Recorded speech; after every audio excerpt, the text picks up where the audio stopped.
నేను చేసిన గొప్పతనం ఏం లేదు. 4 సీరియల్ సాయంత్రం కూర్చొని చూసేది. నా ఆఫీస్ టైం అంతా అయిపోయిన తర్వాత ఖాళీగా ఉన్న సమయాన్ని, వేస్ట్ గా పడి ఉన్న సమయాన్ని, 4 సీరియల్ చూసే సమయాన్ని తీసి పక్కింటి వాళ్ళతో మాట్లాడుతూ ఇక్కడ ఇన్వెస్ట్ చేశాను. ఆ ఇన్వెస్ట్ చేసినందుకు నేను ఒక గ్రేట్ సక్సెస్ ని తీసుకోగలిగాను. మరి ప్రతి ఒక్క పర్సన్ కి 24 అవర్సే ఉంటుంది. సార్ నో, ఆ 24 అవర్స్ లా చాలా మంది ఈగోగా ఫీల్ అవుతారు. నేను ఒక లెవెల్లో ఉన్నాను, నేను ఇది చెయ్యాలా, నాకు ఇది అవసరమా కదా ఆలోచిస్తుంటారు.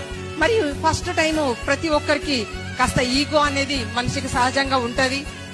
ఫస్ట్ నేను కూడా అనుకున్నాను, మరి నేను government employee, husband government employee, ఎంతో కొంత అమ్మ వాళ్ళు ఆస్తులు పాస్తులు ఇచ్చి పంపించారు, మరి ఇల్లులు ఉన్నాయి, రెంట్లు వస్తాయి, ల్యాండ్